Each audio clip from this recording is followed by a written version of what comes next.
Décision Plus est au service des investisseurs boursiers depuis 1987, au tout début de l'autonomie boursière. Notre logiciel de graphique Market Vision Plus et notre logiciel de code dynamique Trader Plus en ont fait sa renommée. Nous sommes encore ici parce que nous évoluons sans cesse et que nous servons bien nos clients. Découvrez nos produits et services spécialement conçus pour l'investisseur actif et autonome dans la boutique Décision Plus. Le logiciel de graphique Market Vision Plus est en français. C'est le logiciel le plus utilisé par les investisseurs de chez nous. C'est lui que vous voyez dans le feu de l'action.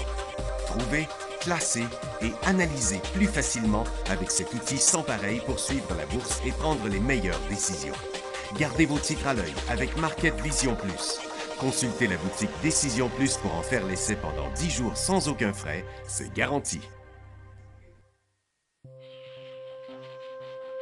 Laissez-nous vous guider pour analyser la bourse et prendre vos décisions. Les analystes de Guru.tv feront tout le travail pour vous. De minute en minute, nous classons les titres selon leur situation technique. Nous révélons les signaux d'achat et de vente. Nous publions des recherches poussées et nous prodiguons des conseils en temps réel.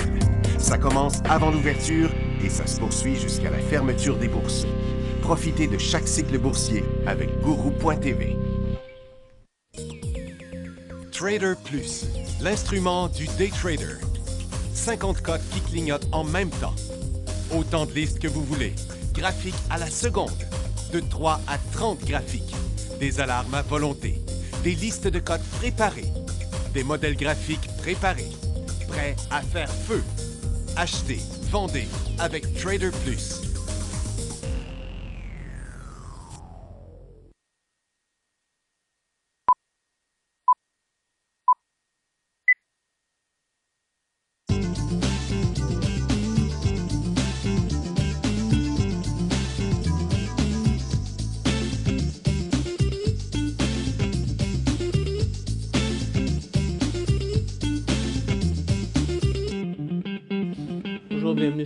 Bienvenue dans le feu de l'action, 11h30 le 22 février, mercredi. On a des marchés qui sont stables aux États-Unis, en moins 8 sur Nasdaq. Facebook fait des nouveaux sommets à vie, 9 points sur le Dow positif. Toronto, moins 75 points, c'est principalement le secteur aurifère. Donc, les marchés américains, là, si on ne peut même pas parler de pause pour le moment, on parle juste d'une journée. Très peu de mouvement. Le Dow, on pourrait faire encore des nouveaux sommets à vie. Le SPY est très légèrement baissé. Toronto, on efface complètement la hausse d'hier. On reste dans notre couloir haussier. Par contre, il faut au moins se rendre à 15 750 pour inverser le premier couloir. Ça veut dire un autre 100 points. Donc, on serait à moins 175. Vers les moins 200, ça serait vraiment clair. Sur croissance aussi, on est en légère correction. Encore une fois, ici, là, il y a de la place à aller à la baisse. TX60. TX40, TX20, c'est TX20 qui chute le plus à cause du secteur aurifère principalement, puis du secteur aussi énergie. Le pétrole est en baisse, il n'a pas baissé plus, donc il n'est pas intéressant à HOD ou HOU pour l'instant. On va voir les inventaires demain à 11h en raison de la journée de congé de lundi. Le gaz, puis là je vais en profiter pour répondre à la question ici sur le gaz. Acheter 3000 actions de HNU à 9 $, que faire? Puis là, c'est là, 9 $, c'est ici. Donc, vous ne me dites pas quand vous l'avez acheté. Si vous l'avez acheté cette journée-là, il est quand même allé à 9,75 $. Puis je dirais qu'il y avait un point de sortie ici. Ici, ça pouvait être fatigant. Il est revenu neutre. Puis il y avait un autre point de sortie ici. Il y en avait un autre aujourd'hui. Le gaz, là, je le dis souvent sur Guru, le gaz, il bouge vraiment dépendamment de la météo à Chicago. C'est con à dire, mais c'est ça. La majorité des traders sont à Chicago. Ça, c'est coté sur le Chicago, la bourse de Chicago, le gaz naturel. Donc, ils servent de la météo. Quand il fait froid à Chicago, souvent le gaz il monte. Puis quand il fait chaud à Chicago, le gaz il baisse. C'est pour ça que c'est pas un actif que j'aime transiger. Parce que je trouve que ça se transige sur à peu près n'importe quoi. Donc, pour expliquer la baisse de 9% du gaz d'hier, il explique que les météorologistes ont déclaré que l'hiver était terminé. Puis les traders se concentrent sur la possibilité d'un été El Niño. Ça, je pense que c'est un été plus chaud que la normale El Niño, mais ça, je suis moins sûr. Donc, c'est pour ça que le gaz y plantait hier. J'avais des questions hier à 3h15 Est-ce qu'on achète à chez nu pour espérer un rebond? Non. On n'achète pas un titre quand il vient de baisser de 10 %. Par contre, on peut le surveiller aujourd'hui. Si on le regarde en une minute, il n'a rien fait encore, mais si jamais il donne un coup à la hausse, on pourrait prendre une position intra-séance sur HNU ou UGAS. L'avantage de UGAS, c'est que c'est 3 fois la variation. Donc, on pourrait prendre une position à 6,61. On sortirait à 6,55, 6,54. Si on voudrait la garder un peu plus longtemps, bien, on sortirait juste en bas des 6,50 $, donc à 6,40 $ sur un nouveau bas à vie. Puis ça fait quand même 20 sous sur 6,60. On parle d'environ 3 %. Donc, ça serait pas une mauvaise transaction. C'est le genre de transaction là, qu'il faut faire puis que ça monte par la suite. Je ne voudrais pas garder du HNU si ça restait à ces niveaux-là. J'aurais peur qu'on donne un coup sur le gaz, surtout que demain, on va avoir les inventaires du gaz à 10h30. Mais si ça donne un coup, on pourrait l'acheter intra-séance. Si ça continue à monter et qu'on est en mesure de faire une somme d'argent qu'on considère bonne, on pourrait le garder, prendre un profit ou non. Ça va être libre à la personne. Mais pour toi, Steph, qui l'a acheté à 9 $, je ne sais pas quoi te dire. Je ne sais pas quel jour tu l'as acheté. Je pense qu'il y avait des points de sortie depuis. Donc maintenant, mais c'est HNU que tu as acheté à 9 $, donc je ne regarde pas la bonne chose. Là. Je vais juste aller finir mon explication.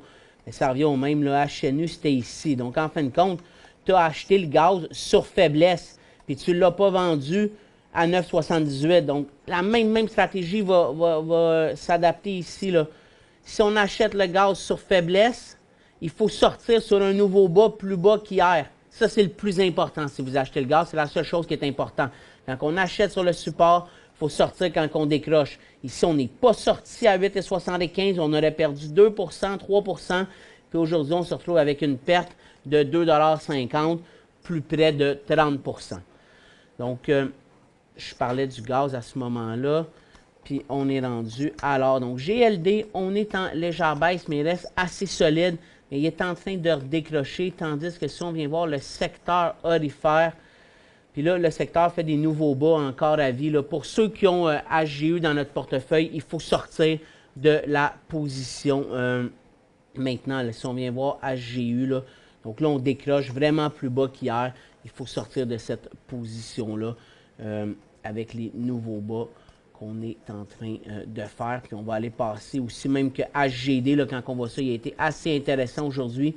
Puis HGD pour avoir une ouverture de position qui se fait maintenant.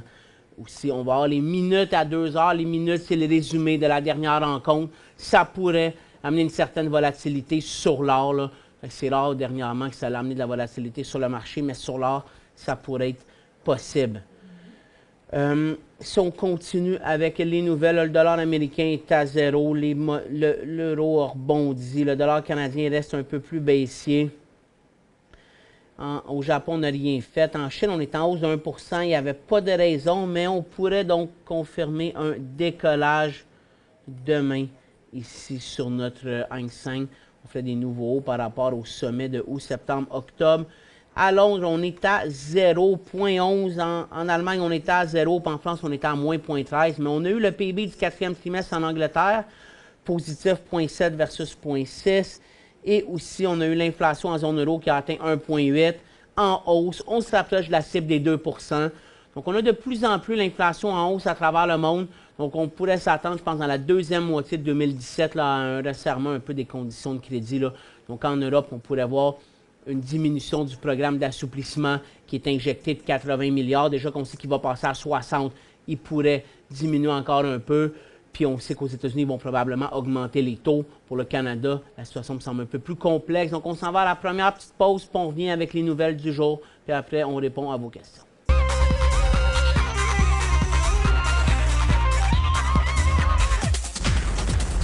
On avait quelques résultats financiers, dont Newmont Mining, gros décrochage. Donc, si on vient voir l'or aux États-Unis, c'est encore plus baissier en raison, surtout le DJUSPM, parce qu'il est pondéré avec beaucoup de Newmont Mining. C'est pour ça que lui, il décroche autant que ça. On voit que GDX, il décroche, mais moins, parce que la pondération de Newmont Mining est un petit peu différente. Mais gros élan baissier ici.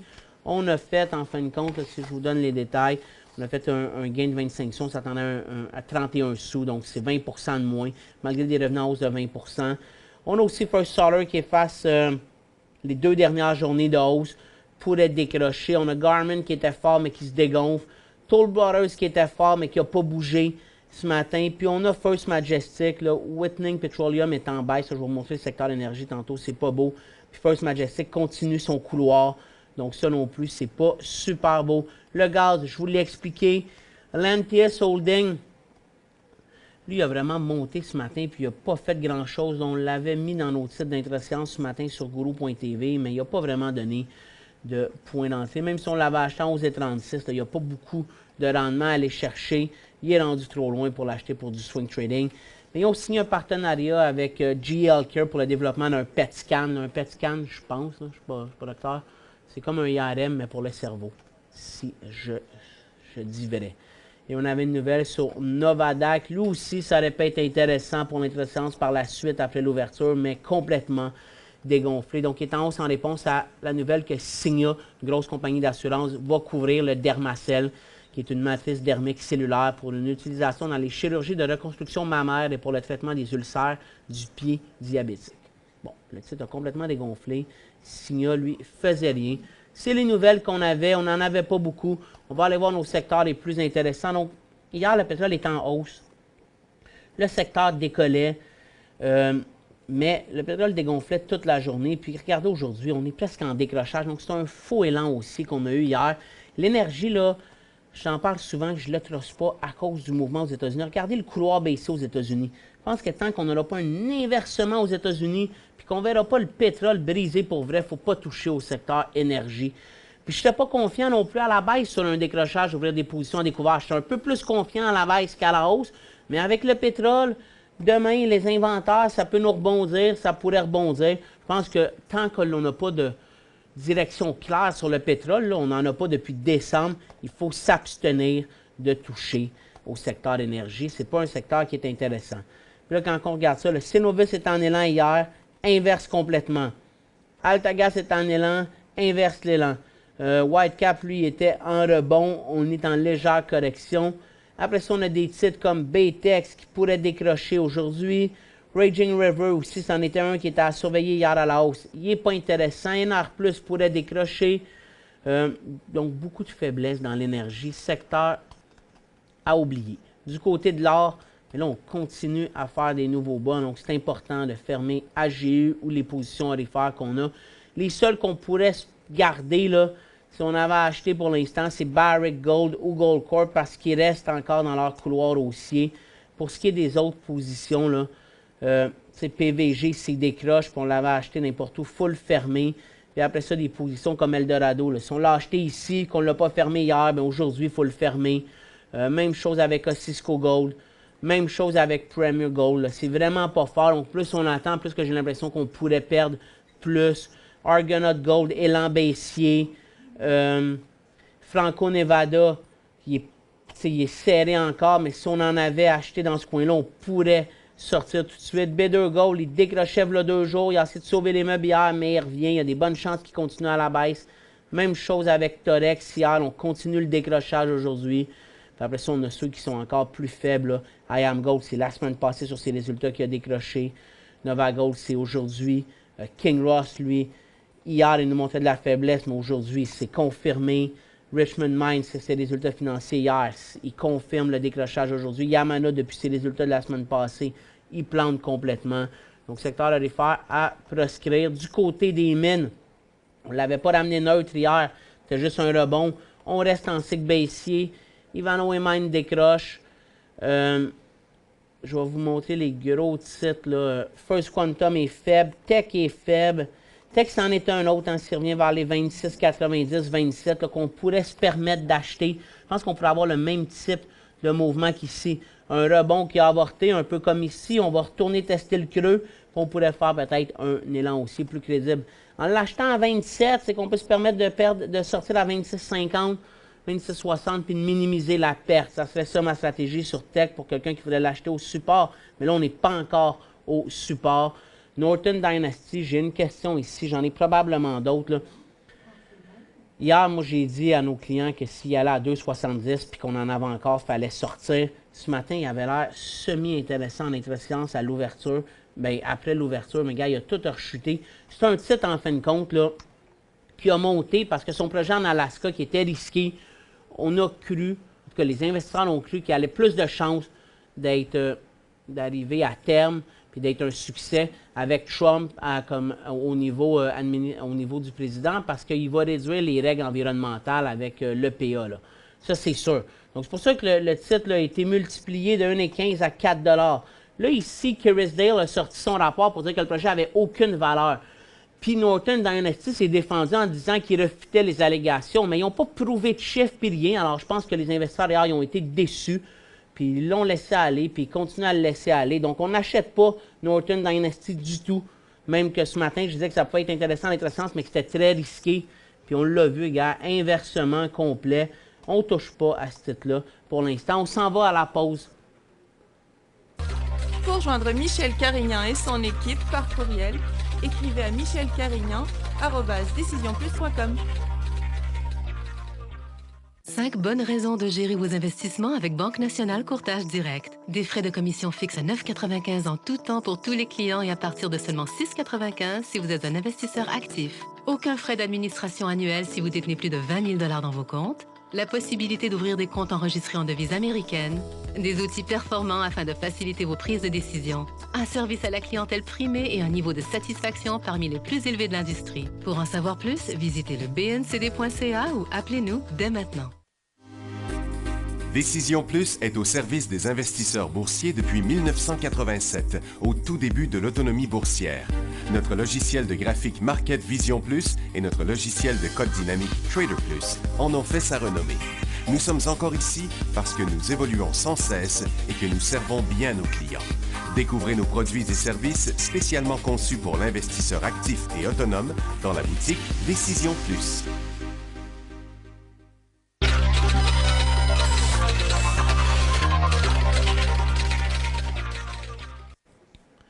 Bonjour, bienvenue sur Groupe. Bienvenue au retour du feu de l'action. Donc, j'en ai regardé vos questions. Donc, les autres secteurs, là, il n'y a pas beaucoup de mouvements. On a vraiment vu les plus intéressants. Énergie, mouvement d'hier, avorté complètement pour avoir des élans baissiers. Mine, il n'y a rien de beau. Les gros titres, ils chutent. Puis là, il faut sortir de nos positions haussières. Ça redonne justement un autre point d'entrée pour HGD ou point de décrochage pour HGU. Je pourrais vous le montrer aussi tout de suite sur le secteur là, qui vient encore d'accélérer à la baisse. Donc, on va aller répondre à vos questions. Avant, je vais vous montrer les secteurs. Là. La majorité des autres secteurs, ça ne bouge pas. Techno, CD, industrie, c'est les chemins de fer qui sont super forts. Santé, c'est une légère hausse, c'est Terra Technologies. Télécom, ça reste haussier. Donc, ça, c'est nos secteurs haussiers. Il y a juste mine à la baisse. Énergie pourrait passer baissier durant la journée. Puis, secteur aurifère va passer baissier là avec matériaux. Donc, nos ressources sont baissiers, puis énergie pourrait suivre. Donc, ça montre que les ressources, c'est faible. Le reste, il se passe rien. C'est pour ça qu'on passe 75 points à Toronto. Donc, on commence. On a répondu à NDM, on a répondu à HNU. On s'en va à AMD New York. Hier, il y avait énormément de questions. C'était un symbole, pas de marché, point d'interrogation. Ces questions-là, je les ai délitées hier, donc on ne répondra pas à ces questions. Ça prend au moins le symbole. Il ne faut pas que nous, on cherche. Puis ça prend un peu plus que achat, point d'interrogation. Vous pourrez dire si vous voulez l'acheter aujourd'hui ou c'est quoi. Un peu plus d'explication, un petit peu plus d'informations de votre part. Ça va nous aider à faire une meilleure analyse. Donc, point d'entrée sur AMD New York, c'était sur Nasdaq. Mais le point d'entrée était davantage hier. Le titre, il ne bouge pas vraiment aujourd'hui. Donc, on pourrait retrouver un point d'entrée à 14,25 $ sur un nouveau petit décollage. Ça fait à peu près le même prix. Il faut savoir que le point de sortie est vers les 12,60 $. Donc, c'est quand même, on s'attend à une perte de plus de 10 %. Ça me semble beaucoup dans le contexte actuel où le marché semble avoir atteint son sommet à court terme. CPG, achat à 16,17 $. Ben, je pense que je vous ai donné la réponse. Si vous l'avez acheté à ce prix-là, à 16,17 $, vous l'avez acheté, ça veut dire probablement hier, il faut presque le tenir jusqu'à 15 $, sinon vous pouvez sortir là, dans ce coin-là. Si vous voyez que le secteur passe en décrochage, cycle baissier au Canada, aux États-Unis, je sortirais avant les 14,90 $. Achat MMS, comme ça, c'est exemple de question que j'aurais dû pas répondre à cette question-là. Je l'ai manqué hier. Donc, l'achat va être ici à 13 sous et demi. ECN, achat à 3,45 $. Ben, il n'a jamais touché 3,45 $, donc vous ne pouvez pas l'avoir acheté. Que pensez-vous de VSR? Donc, je vais rentrer les prochaines. VSR, ça c'est croissance. Après TH, il est en élan. HVU et YL. On va répondre à ceux-là. Donc, Vanstar Mining. Que pensez-vous de Vanstar Mining? Il redécollait hier. C'est pas un titre que je connais du tout, là. Il semble avoir inversé sa longue formation neutre des 2 dernières années et demie, là, presque 3 ans. Ça, c'est des titres qui sont vraiment difficiles à analyser parce que regardez, 315 de volume, mais 28 transactions. Ça veut dire qu'on a surtout des blocs, puis que le reste du temps, ils ne transigent pas. Moi, ce n'est pas des titres que je trouve intéressants, mais c'est sûr qu'on peut faire beaucoup d'argent. Il fallait l'acheter à peu près vers les 10 sous et demi hier, ce titre-là, maximum 11 sous. Analyser TH, acheté à 2,65 $. Donc, vous ne me dites pas si vous avez pris de profit, là, donc je vais sous-entendre que vous n'en avez pas pris. TH est quand même assez volatile. Donc, si cette volatilité-là vous énerve, on prend un profit maintenant, 4,7 $. Vous faites 1,50 $. C'est pas loin de 60-65 % environ. Parce que sinon, le point de sortie, le premier point de profit, c'est aux alentours des 3,55 à l'inversement. À 3,55, bien, vous perdriez 60 sous. C'est quand même beaucoup. C'est 15 %. Donc moi, honnêtement, c'est dans ce coin-là que je prendrais le profit aujourd'hui. Je prendrais le premier profit. Si vous en avez déjà pris un premier, dépendamment du prix, vous pourriez en prendre un deuxième. C'est un titre qui va très bien, par contre. HVU, 309,28 $. OK, donc, lui, on va mettre ça avec plus de périodes. HVU, là, encore une fois, aujourd'hui, est un petit peu plus intéressant que le marché l'est à la baisse. Donc, ça se pourrait qu'on soit près d'un envolé sur HVU. À 9,28, vous faites 70 sous. C'est ce qui est important avec HVU quand on fait de l'argent, c'est de ne pas en perdre. Donc, premièrement, si jamais on décrochait à 9,70 aujourd'hui, qu'on allait plus bas que le double creux, je prendrais un premier profit, puis je fermerais le reste à votre prix payé maximum, là, qui est sous un support quand même intéressant. Il y avait un point d'entrée à 9,97 pour quelqu'un qui voudrait l'acheter, puis pour avoir un autre point d'entrée à 10,6. N'oubliez pas que ce titre-là, là, il faut l'acheter. Là. Je pense que le day trading, il faut viser le maximum ouverture de position vers 2 heures environ. Ça nous donne un autre 2 heures pour faire de l'argent. Si le marché partait en correction, HVU pourrait être vraiment intéressant. Mais pour le moment, ce matin, on a testé le creux d'hier, on a rebondi. Donc le marché, pour l'instant, il ne me semble pas vouloir partir en correction. C'est ça la vérité. Que pensez-vous de YRI si leur montre? Je pense que c'est un des les plus laids depuis ses résultats financiers. Donc, c'est vraiment pas à lui que je toucherais. J'en ai montré quelques-uns tantôt, Louise. Là. Barrick Gold Corp me semble plus beau. Golden Star Resource aussi. Il est où, lui? Golden Star, complètement neutre. Pretium Resources, il ne décrochait pas, me sentirait. Ceux qui sont encore neutres sont plus intéressants que ceux qui ont complètement décroché, comme Yamana. Puis là, on va répondre à MJN. Non, c'est pas celui-là. MJN sur... J'ai mis l'action de MJN à 2,10. Premier profit, là, moi, je pense qu'il serait pas mal en ce moment. Grosse cote haussière, baissière. Je pense qu'on peut être aussi sur la fin de ce cycle-là dans le cannabis. Donc, je prendrais profit à 3,10 $. Ça vous donnerait 50 %. Puis après ça, là, si on fermerait vers les 2,65, 2,60, je prendrais au moins un deuxième profit si ça ne serait pas une fermeture complète. Si on vient voir les autres titres, là, comme nous, on a Afria dans le portefeuille sur Guru. S'il fait un nouveau bas aujourd'hui, on va prendre un deuxième profit. On l'avait acheté ici, on avait pris un premier profit dans ce coin-là. Donc, le cannabis, là, ça me semble être sur la fin du cycle. Aurora, tout dégonflé. Canopy, oui, des temps correction. Donc, on me semble sur la fin du cycle dans la marijuana. On s'en va à la pause, puis je réponds aux autres questions.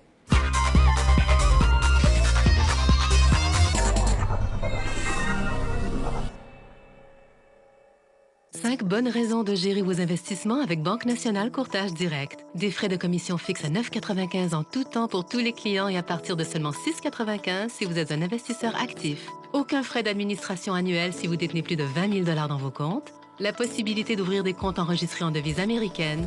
Des outils performants afin de faciliter vos prises de décision. Un service à la clientèle primé et un niveau de satisfaction parmi les plus élevés de l'industrie. Pour en savoir plus, visitez le bncd.ca ou appelez-nous dès maintenant.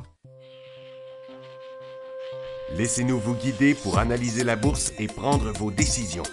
Les analystes de Guru.tv feront tout le travail pour vous. De minute en minute, nous classons les titres selon leur situation technique. Nous révélons les signaux d'achat et de vente. Nous publions des recherches poussées et nous prodiguons des conseils en temps réel. Ça commence avant l'ouverture et ça se poursuit jusqu'à la fermeture des bourses. Profitez de chaque cycle boursier avec Guru.tv.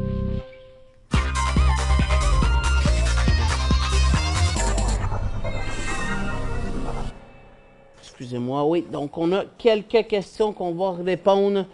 Donc, on a répondu à MJN. KEK à 1,39 $, j'en ai 500. KEK à 1,39 $. Vous êtes directement sur le support en ce moment. Vous perdez 20 sous. Vous l'avez acheté peut-être ici, le 6 février. Vous auriez pu vendre hier. Si vous avez vendu hier, il décrochait de votre support si vous l'avez acheté là. Sinon, là, j'attendrais peut-être 1,10, 1,5 là, dans ce coin-là, entre les deux. Ça serait ça ma stratégie. Bon, je viens d'acheter HVU à 9,49. Comment gérer ma protection vente sur stop? J'ai expliqué. Je viens de l'expliquer sur HVU, donc vous pourrez vous référer à mon explication. 2000 ACB à 2,64.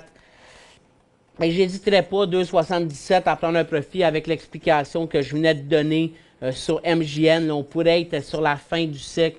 Donc, vous feriez 13 sous, 5 %. C'est déjà mieux que rien, d'après moi. Là. Avec le dégonflement, là, je suis un petit peu inquiet.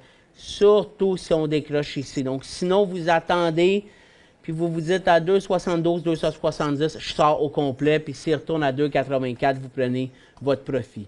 C'est les deux stratégies. Que faire avec NMX, acheter à 1,30 $? Ouais, hier, il a décroché un Nemaska Lithium. Donc, moi, je vous dirais, au sort au complet, le trade va avoir fait 9 sous. C'est pas mauvais, c'est pas bon, mais on ne perd pas d'argent avec le décrochage de Nemaska. FO, acheté hier matin, 5 000 à 25 sous. Ouais, c'était vraiment pas un bon point d'entrée, là. Ça, faut être clair là-dessus. Il décollait le 15.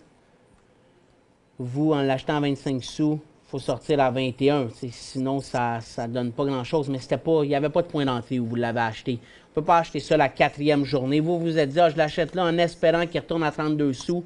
Mais là, vous fondez comme trop d'espoir. Donc, si vous voulez rien perdre, c'est maintenant.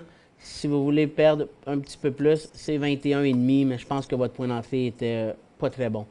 TTWO à New York. Ça, c'est des nouvelles questions d'aujourd'hui. Ça, c'est Take-Two. Ça, c'est les jeux vidéo. 53,28. Vous faites 10 %. Je pense qu'on est au sommet. Moi, je prendrais un profit là-dessus. Quand vendre, profit aujourd'hui là-dessus. Puis après ça, s'il passe sous la tendance, on sort du reste. À quel prix on achète de ECS? C'est plus aujourd'hui ECS. Il était en élan hier, ECS. Puis déjà hier, c'était une perte énorme. Si on l'achetait à 1,35 puis qu'on sortait à 1,12, là, on perdait 20 %. Pour moi, on ne peut pas acheter un titre quand on a un potentiel de perte de 20 %. En intra-séance, le prochain point d'entrée sera aux alentours des 1,44 $. Puis dans ce cas-là, on sortirait max à 1,33 $. Puis ça serait presque déjà 10 %. Acheter 800 PLI à 2,56 $. PLI à 2,56 $ hier. Ouais, c'était une reprise de la continuité. En l'achetant là, ce qui est intéressant, c'est que vous êtes sur la ligne de tendance. Donc, vous sortez à 2,35 $. C'est ça votre point de sortie sur ce titre-là. Puis, il faudrait qu'il y ait un petit peu plus haut, peut-être que 2,65 pour prendre votre premier profit. 5000 FGD à 76 sous. Lui, je sais qu'il va vraiment bien. FGD à 76 sous. 76 sous. Hier, vous faisiez 20 %. Moi, j'avais pris un profit hier. Oui, on conserve. Là, vous faites 4 sous. Si jamais il remonte, là, on prend un profit, ça va être 20 là, ça va être difficile comme décision. Mais moi, je pense que je sortirais, là. Si vous ne sortez pas à votre prix payé, c'est continuer à dégonfler. Il faut sortir à 65 sous ou après ça à 56 sous. Donc là, ça va être à vous de gérer si vous êtes prêt à perdre cette somme d'argent-là. Mais à 65 sous, c'est 10 puis à 55 sous, c'est pas loin d'être 30 Puis s'il rebondit, au moins prenez un profit, comme ça la décision va être plus facile de sortir à votre prix payé. ASR, dois-je vendre à 2,90? Je dirais oui à première vue. Vous pourrez toujours attendre votre prix payé. Il reste dans les solides. Le l'or est stable. Vous pourrez attendre un petit peu, là, mais garde 2,85 $, gros maximum. Vous perdriez 5 sous. On sortirait de cette position-là. Maximum sur Alacer. TOS acheté à 2,82 $. Pas de prise de profit. On est à 3,18, donc on fait 18 plus 18, 36 sous. On fait en haut de 10 On n'est pas loin, moi, d'après moi, d'un premier profit, même que ça pourrait être là. Dans la santé, c'est un secteur fort. Il pourrait avoir un premier profit. À 10 moi, je vous dirais de prendre un profit dans notre contexte qu'on a du marché. Si vous voulez attendre un petit peu, 3,15, ça serait absolument certain que l'on prendrait un profit. Puis s'il redécollait à la hausse, je prendrais un profit là, vers les sommets qu'on a fait ici, 3,30, 3,35. OPW croissance. Ça, je ne sais pas c'est quoi. Opica Exploration, merci. Ouais. Tu vois, c'est ce genre de questions-là que je voudrais plus de détails. Donc, je vais vous répondre qu'à 13 sous et demi, c'est un achat. PULM, ça va être la dernière réponse. 500 à 5,21 à vendre ou pas? Bien, il fallait vendre hier, il y avait un décrochage. Puis il fallait vendre ici aussi, il y avait un décrochage. Vous l'avez acheté ici en espérant qu'il fasse ça. C'est exactement le genre de titre quand il monte vite, qu'il peut redescendre vite. Vous avez manqué les points de sortie. Je pense que là c'est là que ça devient compliqué. Mais on va le regarder en indice. S'il va plus bas que 3,30, il faudrait vraiment vendre. Puis ça se peut qu'il s'arrête là tout de suite, donc puis qu'il retourne là. Je vous dirais qu'il va falloir vendre la position puis que vous allez faire une grosse perte dessus. Ça, c'est tout ce que je peux dire aujourd'hui. Je pense que votre point d'entrée pouvait être bon, mais il fallait respecter le point de sortie. Quand on achète dans la formation neutre ou sur les supports, c'est encore plus important de respecter le point de sortie parce que ça va vite qu'on passe, puis là qu'on ne sait plus quoi faire parce que c'est en déboulement. Donc on se revoit demain, jeudi, le 23 février.